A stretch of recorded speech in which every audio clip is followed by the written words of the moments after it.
ಎಲ್ರಿಗೂ ನಮಸ್ಕಾರ. ಮೊದಲಿಗೆ ಎಲ್ರಿಗೂ ಗೌರಿ ಗಣೇಶ ಹಬ್ಬದ ಹಾರ್ದಿಕ ಶುಭಾಶಯಗಳು.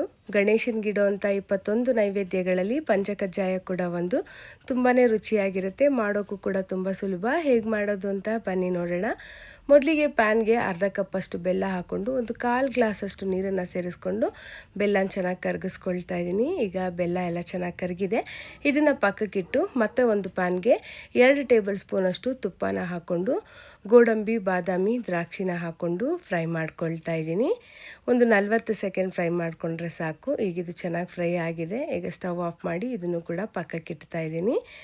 ಈಗ ಒಂದು ತಟ್ಟೆಗೆ 2 ಕಪ್ಪಷ್ಟು ಪೇಪರ್ ಅವಲಕ್ಕಿನ ಸೇರಿಸ್ಕೊಳ್ತಾ ಇದ್ದೀನಿ. ಈಗ ಇದಕ್ಕೆ ಫ್ರೈ ಮಾಡ್ಕೊಂಡಿರೋಂಥ ಗೋಡಂಬಿ, ಬಾದಾಮಿ, ದ್ರಾಕ್ಷಿನೂ ಕೂಡ ಸೇರಿಸ್ಕೊಂಡು 1/4 ಟೀ ಸ್ಪೂನಷ್ಟು ಏಲಕ್ಕಿ ಪುಡಿ ಹಾಕ್ಕೊಳ್ತಾ ಇದ್ದೀನಿ. ಹಾಗೆ 1/4 ಕಪ್ಪಷ್ಟು ತೆಂಗಿನಕಾಯಿ ತುರಿನ ಹಾಕ್ಕೊಳ್ತಾ ಇದ್ದೀನಿ. ಈಗ ಇದನ್ನೆಲ್ಲ ಚೆನ್ನಾಗಿ ಮಿಕ್ಸ್ ಮಾಡ್ಕೊಳ್ತಾ ಇದ್ದೀನಿ. ತೆಂಗಿನಕಾಯಿ, ಏಲಕ್ಕಿ, ಗೋಡಂಬಿ, ದ್ರಾಕ್ಷಿ ಎಲ್ಲ ಚೆನ್ನಾಗಿ ಮಿಕ್ಸ್ ಆಗೋವರೆಗೂ ಚೆನ್ನಾಗಿ ಇದನ್ನು ಮಿಕ್ಸ್ ಮಾಡ್ಕೊಂಡಿದ್ದೀನಿ.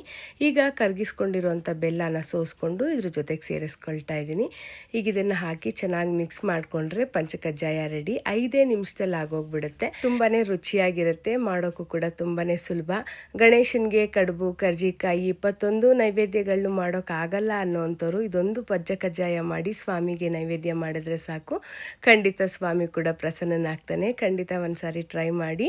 ವಿಡಿಯೋ ನಿಮ್ಮೆಲ್ರಿಗೂ ಇಷ್ಟ ಆಗಿದೆ ಅಂತೇಳಿ ಭಾವಿಸ್ತಾ ಇದ್ದೀನಿ. ವಿಡಿಯೋ ಇಷ್ಟ ಆದರೆ ಲೈಕ್ ಮಾಡಿ, ಕಮೆಂಟ್ ಮಾಡಿ, ಹಾಗೆ ನನ್ನ ಚಾನಲ್ನ ಸಬ್ಸ್ಕ್ರೈಬ್ ಮಾಡಿಕೊಂಡು ಸಪೋರ್ಟ್ ಮಾಡೋದನ್ನು ಮರಿಬೇಡಿ. ನಿಮ್ಮ ಸಪೋರ್ಟ್ ತುಂಬಾ ಮುಖ್ಯ. Thank you so much for watching.